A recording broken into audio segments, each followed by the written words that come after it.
masih akan membahas seputar materi klinis, khususnya terkait dengan materi asma, kemudian COPD atau PPOK, dan osteoartritis. Bersama saya, Apoteker Jihan. Yuk langsung aja kita bahas soalnya. Oke, soal yang pertama. Pasien mengalami OA atau osteoartritis diberikan kortikosteroid intraartikular. Manakah obat di bawah ini yang termasuk kortikosteroid intraartikular?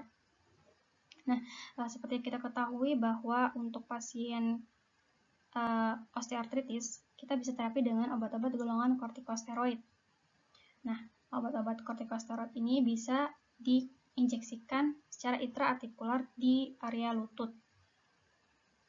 Nah, tidak semua golongan kortikosteroid ini bisa diinjeksikan secara intraartikular. Kira-kira dalam pilihan ini, A sampai E manakah yang bisa diinjeksikan secara intraartikular? Kita semua tahu ya bahwa baik prednison, budesonid, metilprednisolon, prednisolon, dan hidrokortison adalah satu golongan, yaitu golongan kortikosteroid. Tapi manakah di antara mereka yang bisa diinjeksikan secara intraartikular? Yuk kita cek jawabannya.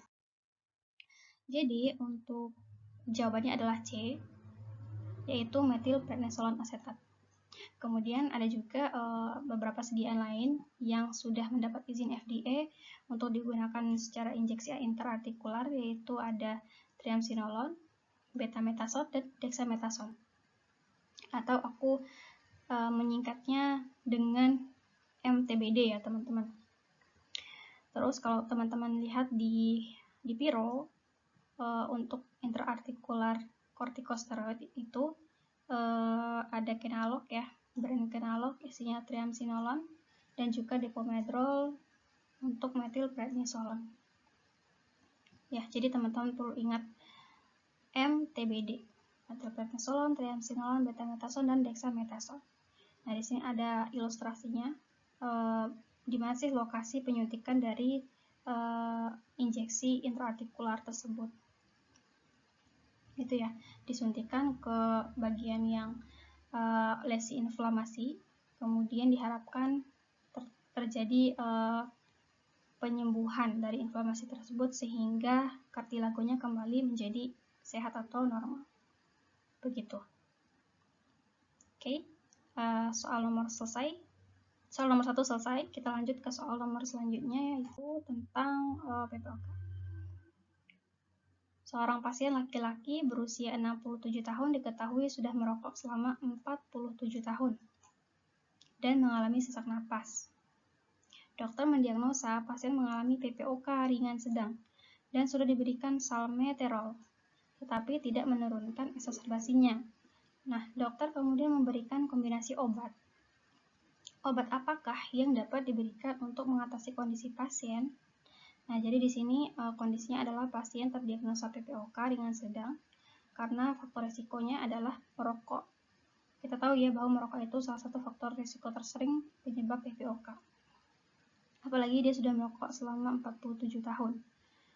Nah, dalam hal ini pasien sudah diberikan salmeterol, di mana salmeterol ini adalah golongan LABA ya, long acting beta agonis. Tapi tidak menurunkan eksaserbasinya. Nah, kira-kira obat apa yang didapatkan untuk dikombinasikan dengan salmeterol atau LABA ini? Yang A, apakah budesonid? Dia termasuk ICS ya. Yang B, fluticasone juga ICS. Kemudian prednison adalah kortikosteroid oral. Salbutamol atau Copifen, ada yang oral, ada yang nebul. Kemudian tiotropium. Tiotropium ini adalah golongan lama ya. Nah, kira-kira apa jawabannya sobat expert? Jadi kita cek jawabannya. Nah, sebelum itu kita ketahui dulu ya bahwa PPOK itu adalah kondisi penyempitan jalan napas gitu, atau airflow limitation. Nah, di mana ini penyebabnya bisa karena inflamasi, baik inflamasi airway atau remodeling airway, kemudian ada disebabkan juga destruksi parenkima di saluran napas gitu. Nah, Di sini ada algoritma dari Gold 2021, di mana baik pada keadaan dyspnea atau eksaserbasi, pasien dengan PPOK itu diinisiasi dengan laba atau lama secara tunggal gitu. Ya, kemudian ketika mereka tidak adekuat atau eksaserbasinya tidak teratasi, bisa dikombinasi, ya, sama-sama dikombinasi. Kita tahu di soal pasien sudah diberikan salmeterol atau golongan laba, sehingga kita perlu cari obat-obat golongan lama, ya. Dari pilihannya tadi, obat-obat golongan lama yang ada adalah ipratropium bromide, atau di pilihan jawaban E. Jadi jawabannya yang E, gitu. Ini sumber dari buku Lippincott ya. Kemudian di sini dari Dipiro. Nah, untuk PPOK akut kita bisa terapi dengan bronkodilator inhalasi. Misalnya bronkodilator itu ada SABA ya, salbutamol yang nebul. Nah, selain itu pada persistent symptom atau kondisi kambuhan persisten, nah kita itu bisa menterapi dengan tadi inisiasi lama tunggal atau laba tunggal gitu, sama gitu dengan pasien yang berisiko tinggi terkena eksaserbasi. Pasien juga diberikan lama atau laba gitu. Oke, jadi jawabannya E, kita menambahkan dengan lama ya, atau contohnya itu ipratropium bromide. Gampang kan teman-teman? Oke, kita lanjut. Nah, di sini soal nomor 3 yang terakhir. Pasien yang mengalami asma diketahui sudah diobati dengan salbutamol, golongan SABA ya, tetapi kondisinya tidak mengalami perbaikan. Nah, sebagai apoteker, obat apakah yang Anda rekomendasikan untuk diberikan kepada pasien? Nah, di sini pilihannya ada A. budesonide, B. fluticasone, C. betamethasone, D. prednisone, dan E. theophylline. Theophylline golongan metilsantin, ini ke atas adalah corticosteroid, ada yang ICS, kemudian ada yang biasanya untuk persediaan topikal ya. Nah, dari obat-obat ini kira-kira mana sih yang teman-teman rekomendasikan kalau pasien itu berarti ini asma akut ya kasusnya ya, karena diberikan sahabat terlebih dahulu tapi dia sudah tidak adekuat gitu, tidak mengalami perbaikan, bukan tidak adekuat. Oke, kita cek pembahasannya. Nah, di sini untuk sebagai tambahan terapi algoritma asma kronik ya, kita tahu GINA 2021 sudah merekomendasikan kombinasi terapi. Ada controller, ada reliever atau pelega sama pengontrol gitu. Yaitu pasien diberikan kombinasi ICS dengan laba setiap hari ya, ICS formoterol untuk terapi kronisnya.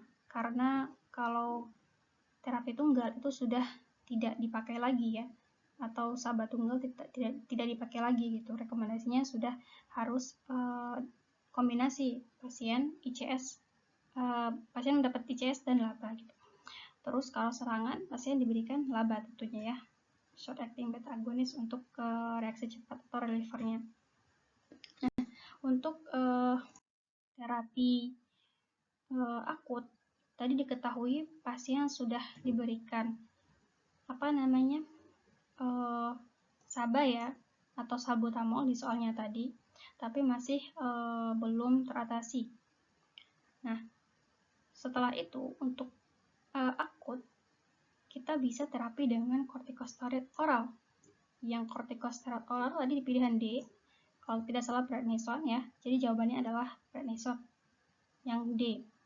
Nah, agonisme asma akut yang pertama adalah oksigen, targetnya saturasi pada dewasa 93-95%, kemudian anak 94-98%. Selanjutnya kita berikan SABA tentunya untuk reliever 4-10 semprotan, diulangi setiap 20 menit selama 1 jam.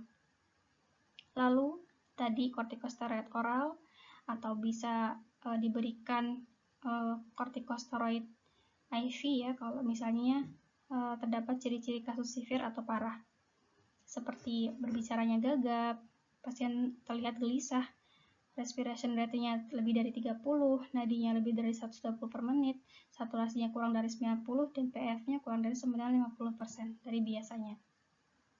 Oke, jadi jawabannya adalah yang D, prednisone. Nah, di sini sebagai tambahan informasi saja ada ICS ya, inhaled corticosteroid, yang tadi bisa dikombinasikan dengan LABA ketika pasien menjalani terapi kronik asma. Oke.